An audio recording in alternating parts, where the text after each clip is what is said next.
Welcome back to ThinkTech. I'm Jay Fidell. This is Global Connections. Today we're going to talk about making sense of Modi's G20 and the BRIC and his moves in that regard. How are the US, Russia, and China affected by Modi and his moves? With our special guest, our regular guest, our esteemed guest, Roopmati Khandekar. Welcome to the show, Roopmati. Aloha, Jay, and really thankful to you for having me here. I love being here on your show. As always, it's my honor. Well, let me ask you what's going on here. I mean, it's hard to follow all the moves that are going around geopolitically in the world. And there's all these meetings lately, and Modi is involved in so many meetings. He's really turning into a global citizen, a diplomat that has connections and influences everywhere with everybody. So what has he been attending lately? And let's talk about what is happening with regard to him and India and its relations. Right, Jay. Now, geopolitics or politics of the globe has taken such an upheaval in this couple of months that it's crazy to imagine this would have been possible a few months back. But when we see what has happened, Jay, let's start with the BRICS because the summit happened before. BRICS was Brazil, Russia, India, China, and South Africa. So these 5 countries were there and they decided to form an economic alliance. Now, both the alliances, G20 and BRICS, are economic alliances. But BRICS doubled up, Jay. 6 more members coming in. And those are Iran, Saudi Arabia, Egypt, Argentina, Ethiopia, and UAE. Now, say, Jay, this doubling up of BRICS has brought in 45% of the global population and 25% of the trade. Let that be, okay? Now, how this will affect US? Ethiopia, biggest supplier of coffee, essential for American markets. Egypt, US has the biggest, is the number 1 buyer for crude. Argentina, your soya, your seed oils, everything, corn comes from there. You know, this is affecting the supply of essential goods to the hegemon of the system. This is people coming together, countries coming together to affect supplies. Now, when these supplies are affected, they, you have inflation. You have less money in the hands of purchasing power reduces, prices rise, it gives tension in the society. And additionally, Jay, these nations owe the US a lot of, US owes a lot of money to them. They have loaned a lot. So consequently, interest keeps on soaring high. And if we see, BRICS has become so powerful right now. Their total GDP is around 64 trillion. And G7, which is the group of 7 most industrialized nations, is just 54 trillion. So coming back to the treasure bonds of the US, the interest that we have to pay to the BRICS members has increased so much that we have a $32.7 trillion national debt. Now, what this means for the common person is that your mortgage rates are touching 8%.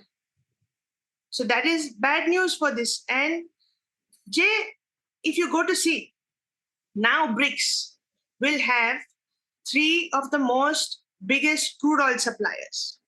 80% of the crude oil they'll supply. They'll have 2 of the biggest markets. And if dealing happens in between these without the dollar, that is a big step towards de-dollarization. So this is how strategic the BRICS decisions are to the US. And China being a part of this, it can't compete with the US on its own. But with this strategic alliance, it stands a chance because de-dollarization is something that they keep on pushing for. And it's not going to happen in the near future, but it is a threat because having dollar as the reserve currency of the globe's payments and receipts is very important for the American economy. So having a small fluctuation in this affects the common man. So just see how many strategic what is that? Changes happen when just BRICS decides to adopt 6 more members. They have gone against the name BRICS and they have adopted 6 more members. What will the name be next now? So you take that, and they have just thought about it to economy and strategic interests are at prime when they make this decision of including 6 more. Saudi Arabia and Iran don't get along together. Egypt and Ethiopia don't get along together. How do these people come in an alliance and decide to do trade and decisions together? This is the common enemy. They focus on the West against the West, and West is led by the US. Now you have 2 Latin American countries. What about when 2 Latin American countries are siding a market outside, which is detrimental to US national interests? How do you control Latin America?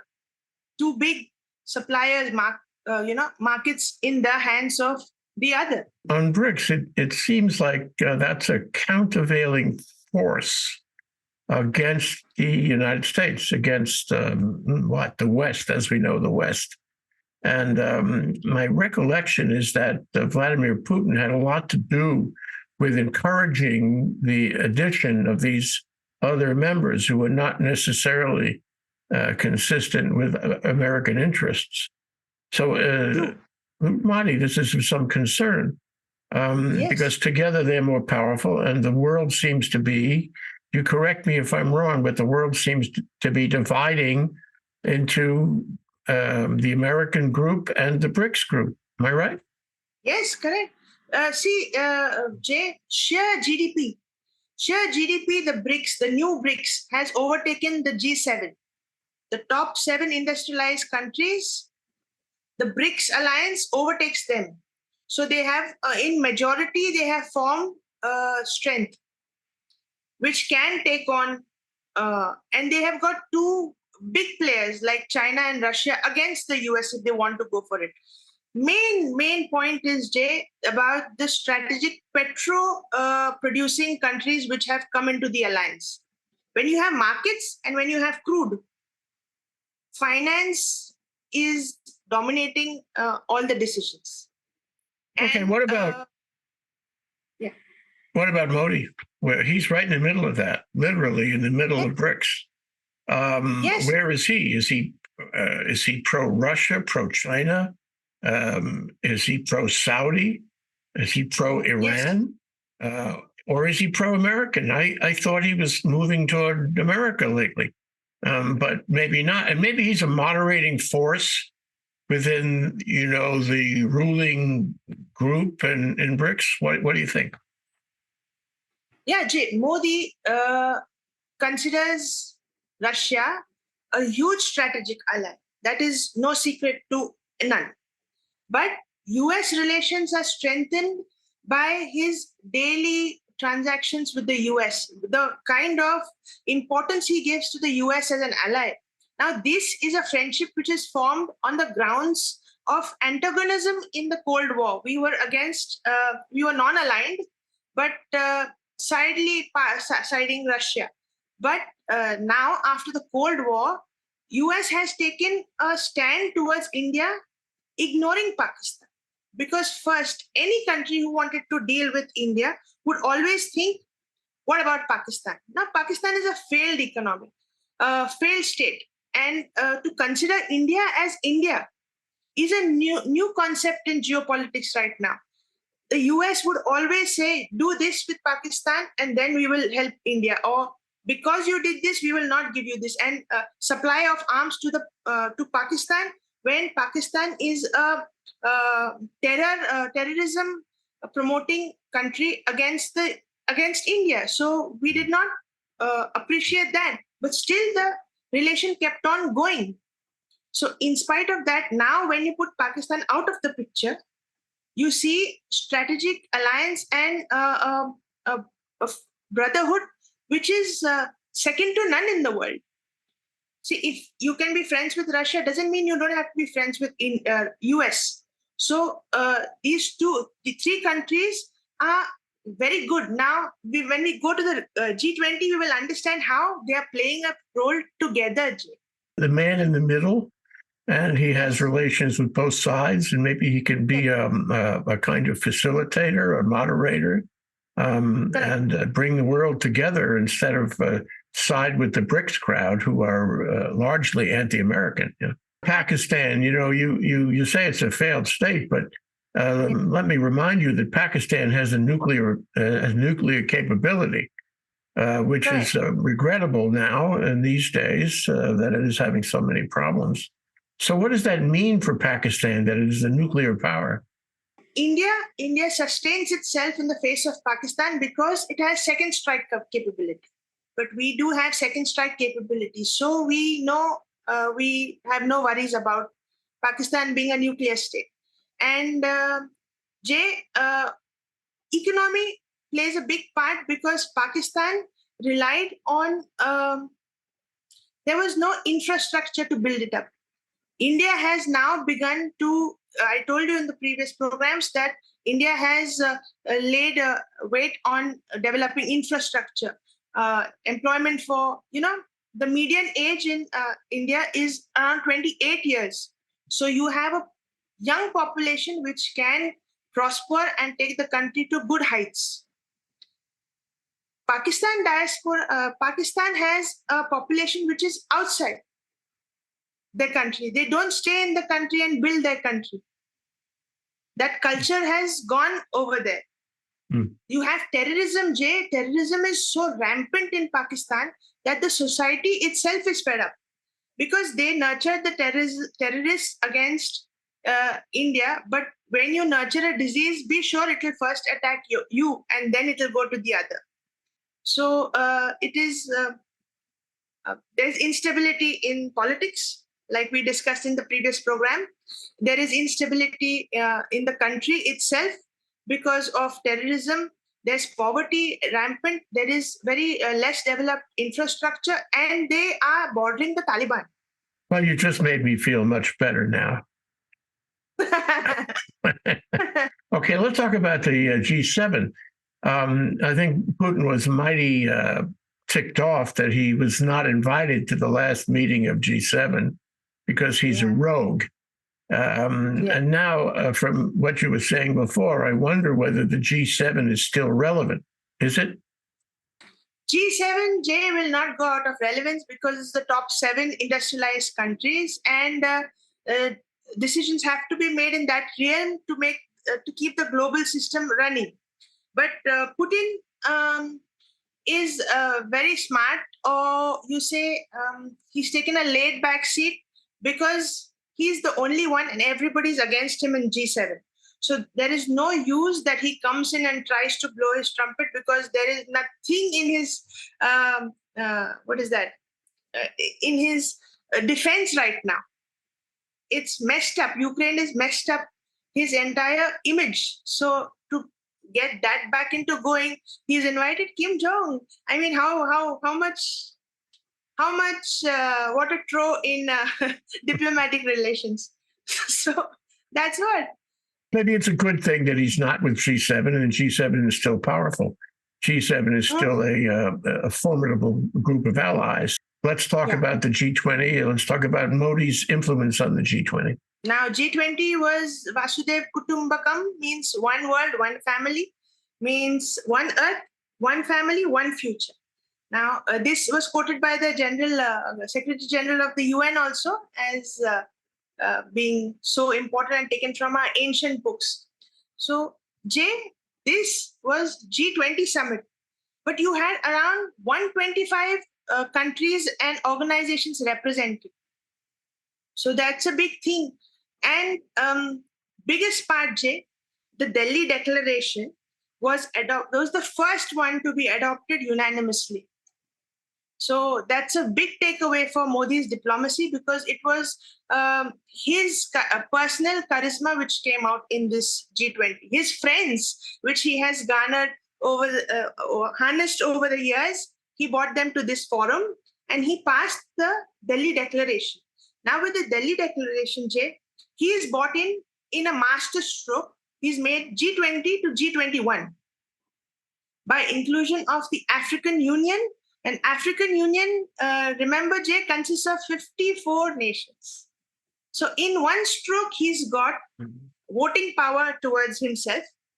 Now, decisions are not binding on the from the G-20, but still getting such a big group of countries in a platform gives place to so many decision-making avenues, Jay. And, you have the India, Middle East, Europe economic corridor. Now, this, Jay, is so important because in this presidency, the Memorandum of Association was also signed. And you have India, you have US, you have UAE, you have Saudi Arabia, you have France, Germany, and, the EU as a whole, which signed this Memorandum of Association and this Memorandum of Understanding. And the work will begin, and within 10 decades, you will have this corridor. Now, what does this mean? It's a strategic snub to China's Belt and Road Initiative.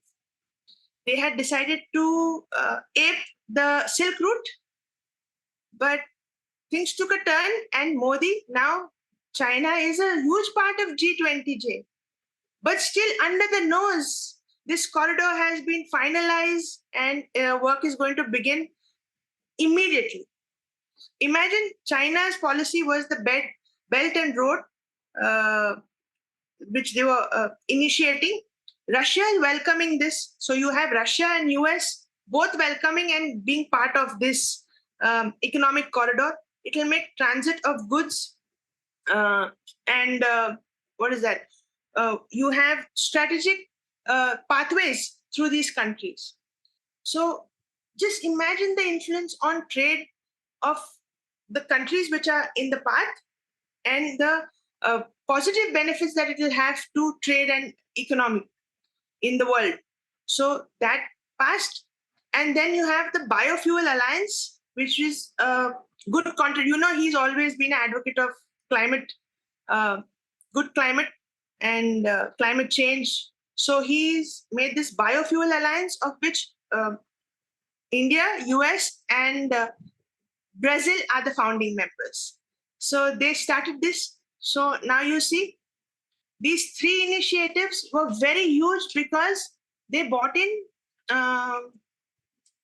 relevant contemporary issues to the forefront. And it was not like it was discussed and let go of, debating was done and let go of. Immediately you had memorandums signed, you had work done, bilaterals took place, and US and India, Biden and Modi did not leave hands throughout the summit. So you can understand there's such close friendship between India and US. It is never gone because, Jay, inherently, these are two democracies. And we have always said two democracies never go to war with each other. And they will always remain friends. And now when you rely on each other as allies, that makes a whole new story. What's happening with Belt Road, I think Yes. China has been thwarted on Belt Road.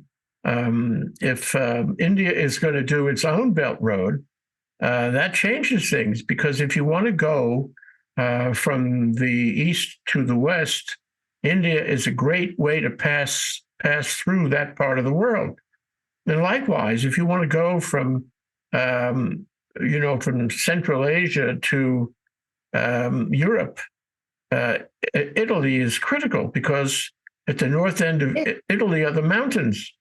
So if you want to pass through that area, you really need Italy, and Italy dropped out of Belt Road. Yes. So now China is thwarted. Really, well, India is a competitor. I don't know what that means in terms of thwarting China, but it's a competitor. And Italy is out for a reason, I guess. It must be not excited with China and Belt Road. So Belt Road must be reeling with these two changes, no? And India has a much better position on the world stage to complete its Belt Road initiative all the way into Europe. Am I right? Astonishing, Jay, astonishing the pace at which this was accepted. Now, like you said, Italy has rejected China's Belt and Road, but signed the Memorandum of Association over here, understanding over here. So you have countries who have come forth and agreed in principle. And when you see US and even Russia has welcomed it. So US and Russia again come on a common platform. You see the previous summits which have been there never have gone to such an extent to make such path-breaking decisions. So in those terms, you have to laud Modi's diplomacy, because he had friends who came to the summit and agreed mutual benefit decisions. It was never one country is going to benefit and one country is going to suffer. It was always that it's to mutual benefit. Now, climate change is such a topic which will help everybody in the world. When Modi initiated the island, there's a treaty on islands which he spoke about, and he spoke about giving vaccines to these small islands and about developing solar energy in these small islands and keeping the indigenous population of small islands together. Jay, he didn't have to do that. He has a big country to look after. He didn't, but that vision which he has to look at the entire globe together and consider every part of the world as one family, which is his motto or slogan for this G20 summit, is very nice. Because when you think about preserving indigenous cultures, he knows the importance of this, because we have tribal areas in India, and his policies make sure that the tribal ethnicity is preserved.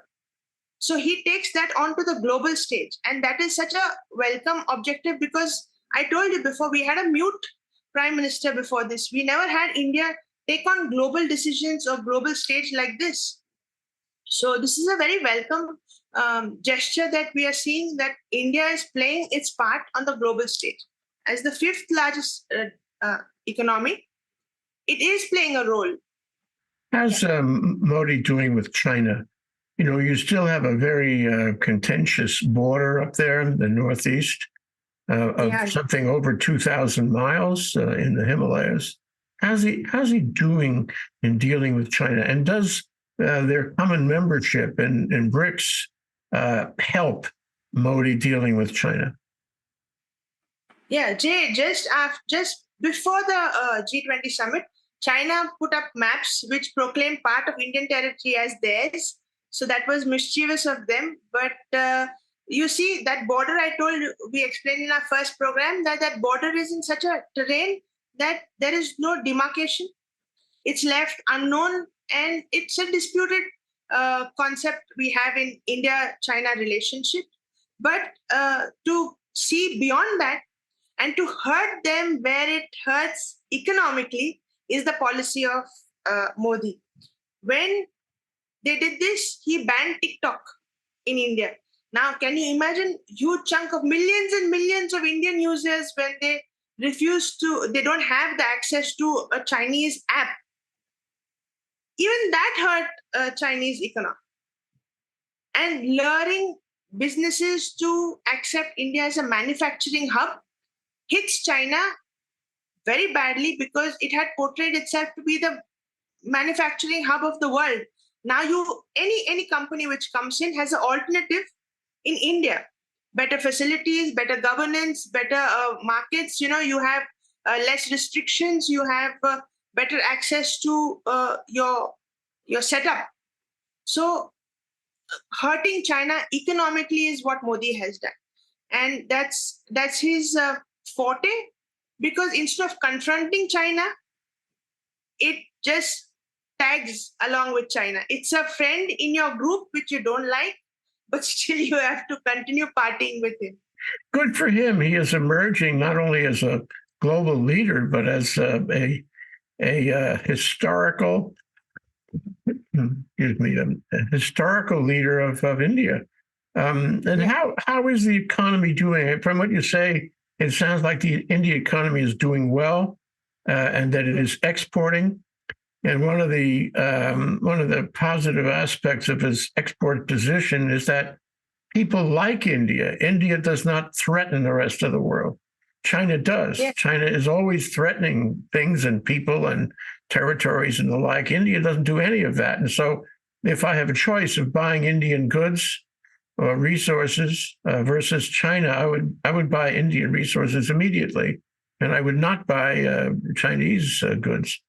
So am I right, though? Is Modi emerging as a great leader, not only as a global leader, but as a leader of the people of India? True, Jay. Very true what you say. It is very true in the sense, I'll tell you, we always talk about this, that there's criticism against him for being against the minority religion and all that. But people forget that India is a country which was divided on the basis of religion. There was a Islamic majority state which was carved to be Pakistan, and there was a Hindu majority state which was said to be India. Now, the base of India is essentially that it is a Hindu religion propagating nation. Calling it secular and calling it, anti-minority is not an option because, see, Jay, everybody exists together. But saying that you don't promote Hindu culture or Hindu traditions, now that is a big no, because when Modi promotes the ancient texts and starts calling India Bharat, Bharat is an ancient name for India, which meant the land to the north of the sea and south of the Himalayas. That is written in thousands of years ago. He calls it Bharat. So that pride in your heritage, that was lost in our country for many years. We never had revival of culture or religion in such a way which has happened under the tenure of Modi. Now, this pleases not only the majority, it portrays India to the world in what it is strength, what it has strength in its cultural identity. We can't hide our identity and say we are cosmopolitan. India is inherently Hindu, showcasing its temples, showcasing its rich culture, showcasing its guest policy. We say Atiti Deva Bhava, means guests are a form of God. That was how the guests of G-20 were treated. It was like a wedding, Jay. If you see the G-20 video, it was like a wedding. You had music, you had caterers who came in, you had sweets which were served. It was like a wedding. So that is Hindu hospitality. And to promote that on the world stage, yoga, how many years people knew yoga is from India and promoting it? So this kind of promotion of Indianness or Bharatiyaness is very important, Jay, and that is why people are loving him. It's exactly, he's appealing to the inherent structure of the Hindu way of life. And people forget India is a country really divided on the basis of religion. So calling it secular, it's a Hindu state. Ah, that's great. And you take that and you have the movie industry, which becomes more and more popular. It's way beyond Bollywood now. It's real movies, and Yes. and then you have the diaspora, the Indian diaspora, where Indians get to be CEOs of multinational corporations. In fact, they get to be prime ministers, and so that's not without some influence. And I'm sure that they think of their connection with India, and Modi thinks of their connection with India. It's like in the old days in Europe, you would want your daughter to marry the prince of some other country, right? And so it's a diplomatic connection. It's more than just a marriage at a diplomatic meeting. It's a diplomatic marriage across borders, yeah? Indian soil was, I'm a proud Hindu. So that kind of stuff never came out before. The Prime Minister of Mauritius went for a puja in one of the temples. Or you having Ayodhya, which is built, the birthplace of Ram, going to be built as a huge tourist spot in the world. I mean, it's going to be a pilgrimage place for the entire Hindu population around the world. So imagine how important it was. And there's a big story to it. It was lying in a tent a few years back. And now see the difference. So we haven't mentioned a couple of things here that I think we have to connect up. And that is, after World War II, we had the evolution of the United Nations, and you're associated with that, and you're well familiar with what they are these days and what their prospects are. And I guess my first question is, how does all of this BRICS and G20 and to some extent the G7, how does that affect the United Nations? Is it taking some of the hegemony away from the United Nations? Are they being made less relevant by all of these national, international groupings? Right, Jay. United Nations as the sole intergovernmental organization of the world loses its relevance when you have the 5 veto power and you don't have players like India or the African Union come in and play a decisive role in the organization. You have post-Cold War status quo in the United Nations. Now, when you see the same geopolitical reality of the world being reflected immediately when G20 becomes G21, there is no hassle in it. 54 countries are inculcated in a matter of one decision. But nothing of this sort has been happening in the UN. Now, when we see the decisions of the G20 are not binding, they are discussions. But United Nations has a tool known as the responsibility to protect, with which they can go into collective, countries can come together and help a country where there is genocide, where there is war crime. Everything has happened in Ukraine. Where is the action, Jay? I mean, it is deplorable that you see such a big facility. Everything is available, but nothing is utilized because of the veto. So the veto system has to be reformed. That reform of the United Nations is a long pending issue, and the more they delay it, the more irrelevant the United Nations becomes. And you have these small alliances which took birth out of small meetings becoming relevant global players. Now you and I are discussing this because it has affected trade, it has affected economy, it has affected military, it has affected migration, it has affected every human on the planet. Decisions made by these small meetings, but you have a global infrastructure-backed intergovernmental organization which is just watching, and that frustrates because Ukraine has been happening. Everything has happened in Ukraine: genocide, war crime, ethnic cleansing, whatever you name it, it's happened. There has been no movement on any ground, any resolution, just because of the veto. Do away with the veto or bring in players who will make a majority veto. Russia has the veto, no decision will be passed. So you have a standing UN army, you have infrastructure of the highest caliber, but nothing is utilized. And then they talk of sustainable goals or sustainable. That doesn't make any sense, because you are seeing lives slaughtered. Lives keep on getting slaughtered, and UN does nothing about it. So that reduces the relevance of this organization, international organization. Well, that's tragic. So, yeah. Now, there are other organizations too, like I'm thinking of ASEAN, Yes. In Southeast Asia and the like. And I wonder what is the comparison between ASEAN and the BRICS and the G20, and for that matter, the G7. I mean, you have all these organizations springing up, and you wonder why people don't throw their lot in with the UN instead, or some totally global organization like the UN without the veto. They seem sporadic, don't they? Yes. ASEAN, one day before the G20, Modi flew to ASEAN. The meetings were arranged in such a way that he could fly back and attend G20.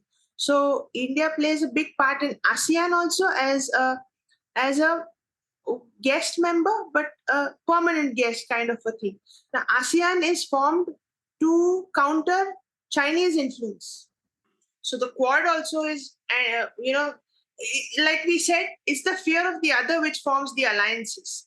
And these alliances are formed I think ASEAN was also majorly a trade organization that was formed, and it slowly developed to being about multilateral cooperation. You have this interactions, migration, you have all sorts of things being climate change. You have these issues being discussed on these platforms because first, their meetings are regular and actions can be taken in a centralized way. So that is what is helpful for these. They're sporadic, but they're more useful or more effective than such a large organization as the UN. It's very futile for me to say this, but United Nations is failing in such a way that the relevance is going Jay. Now, strategically, G20 became G21 in a stroke of one decision. Now, immediately, if they wanted to take a decision, they have to make a very firm decision. No veto. If veto, it will be two people, not one single veto destroying, and it's not reflecting the current contemporary situation in the world. Not one Latin America country is represented. Not one African country is represented. You don't have anybody from Southeast Asia. So, I mean, how do you represent the globe? Yeah. Well, it seems to me that it's really not globally democratic to have these alliances that represent a handful or maybe a couple of handfuls of countries. Altogether, there's almost 200 countries. But just a group here, a group there that have some common bond, perhaps, or maybe some geopolitical bond, or maybe just a straight political thing. And I wonder whether that's good for the world or maybe not. And I wonder if we are heading in the direction of having two huge alliances pitted against each other, or maybe ideally one huge United Nations alliance where everybody gets together and everybody's interests can be represented. I take it, by the way, that all these alliances we talked about are primarily trade, financial. They're not necessarily for security. They don't have armies. They don't have a budget beyond their administrative budgets. And I guess when they do vote, if they vote at all, they vote by a majority, a simple majority. Am I right? Or is there some more convoluted way to make decisions? But because the decisions are not binding, they don't give relevance to voting as such. The decisions which are made in these organizations are discussions at the maximum level, but no implementation. They don't have a standing secretariat where they can have these discussions that take place. Trade, economy is the basis for all these organizations because, Jay, at the end of the day, money matters the most. And security takes a backseat. And under the disguise of economics, security conditions are catered to, like the Quad. We say it is for cooperation, but actually it is an alliance to thwart China's growing influence in the South China Sea. So you have joint military exercises taking place, you have treaties being discussed about economics, but actually it is technically a military alliance of which China is furious about. They don't like even China is furious about ASEAN.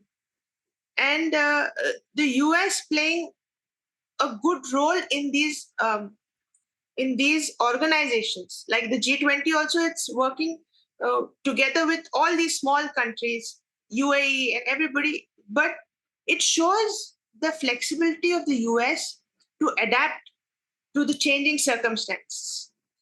Everybody could have easily said we are boycotting this because Russia is not mentioned or anything, but everybody accepted it and they come together to such a point that they are looking for mutual benefits, let go of the moral story. The recent years have shown that the EU is essentially limited geographically. That NATO is certainly limited geographically, and it is a military, centered organization. And neither one of those is going to grow with any remarkable expansion. But these others, they may grow for mutual interest, and they may include more countries out of Africa, who knows, Central Asia, who knows, and certainly, as you say, Latin America. And so my guess would be that if you look down the road here, we will find that these alliances grow, and that there will be more members in each of the alliances, the G-20 and the BRICs, in the next 5 years, and they will be bigger and stronger. And there is always the possibility that they will be more than trade organizations, that those alliances will result in, maybe more military kinds of orientation. My question to you, really important question, is India and Modi. If he was forced to throw his loyalty to BRICS or to the G-20 or the G7, whatever, to an organization which includes Russia and China, as against an organization that includes the United States, my guess is that Modi, for many, many, many, many, many reasons, would include the alliance that favors the United States. Am I right? He would definitely choose the United States, and he does it very openly, that he chooses the United States over China and Russia, because there is a mistrust with China, but there is total trust with Russia. So Modi knows Russia will never leave him, but with China, there is a possibility of mistrust, everything. And we have a very progressive relationship, Jay, with the US. It has grown from strength to strength. It started with Bill Clinton coming to India and snubbing Pakistan over terrorism.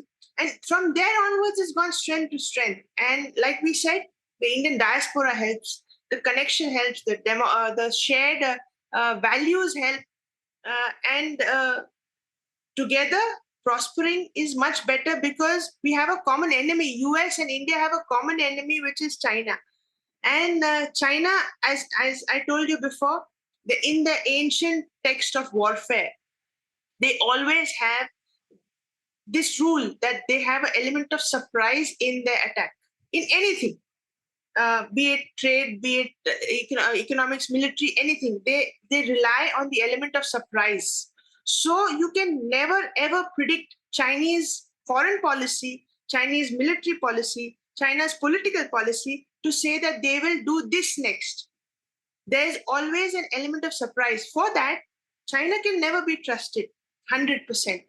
So having Russia and US is a much better option for India always. And taking the stand now, this was a very, very tricky mode for India because the Ukraine war, but it played its part well, and it has brought together US and Russia on the G20 table. Everybody has signed a corridor which will benefit Russia, Russia, US, Europe, and India. So bringing these shared values together is a diplomatic victory, Jay, I feel. I understand that India has a historical relations with Russia, and yes, India has oil and gas relations with Russia right now. But philosophically, Russia is not a democracy in any way. You can read that in the newspaper every single day. And India is probably not very sympathetic to Russia's determination to invade its neighbors and do torture and other war crimes in the process. So right. I think if India had a choice, just my perception of India. If India had a choice, it would not want to be in the same boat as Russia. So let's assume that. Let's assume that at the end of the day, if India had to choose between an international organization, even a trade organization, that included Russia versus one that included the United States, because I don't think they're going to be friends. I mean, Russia and the United States are going to be friends anytime soon. So in that case, it seems to me that India would side with the United States, even though it has a historical affinity for Russia. Am I right? Right, Jay. Absolutely right. But in US and Russia will always remain friends in such a way that they're mature people, mature countries. They never went to a nuclear war with each other. Russia and US had so many avenues to confront and lose their cool, but they never did. That is the mental strength of these two countries, that they will never ever hurt each other in such a way that it hurt. These are conflicts, but they will never affect the strategic policies of these two nations. They are big players of the global stage, and they will remain that because of the ability to to adapt. Now, if I tell you, if the BRICs has gone over the acronym and included countries to form, if tomorrow US comes to a point that it will be beneficial to join the BRICs, they will come together. That is the maturity of diplomacy that the countries have. They don't have this petty politics that I don't like you and you don't like me. They come together even after a dispute, or even after even after a disagreement, because long-term strategies for the country's benefit are always at a higher level than personal considerations. Last question, Roopmati. Okay, let's assume that Modi has made India a player on the world stage, which he has, no question about it. Population of 1.3 or 4 million people, billion people, with a huge educational system, a huge production capability, and the diaspora, as we have discussed, and well respected on the world stage. He is an attractive member for any international organization. Any international organization worth its salt wants to have Modi as a member. And that makes India a swing vote. Yes, 100 times yes, because it is perfect what you said. It is a swing vote. And Jay, Modi has played this part to get into the global, making India relevant at the global stage in such a way that it took him, I think, 4 years of just traveling to these places to get friendships, which would do anything for him. And that's why you have countries which agree to whatever he says very, very easily, rather than argue. And, when Ukraine was not included, Jay, in the G-20, you have a unanimous decision which is adopted in the G-20. So that was a big victory for leadership. Ukraine crisis could have easily seen US coming in with NATO to attack Russia. But US has not pushed NATO to enter Russian territory. They have kept their cool, and they have supplying weapons. Even Russia is accepting that weapons are being supplied to Ukraine. But a head-on confrontation did not take place between America and Russia. They did not send NATO forces, even a single plane, to Ukraine. We'll see, won't we? It's not over yet. No, it's not over yet. Yeah. So, Roopmati, thank you so much. We are really, truly out of time. Aloha. Aloha.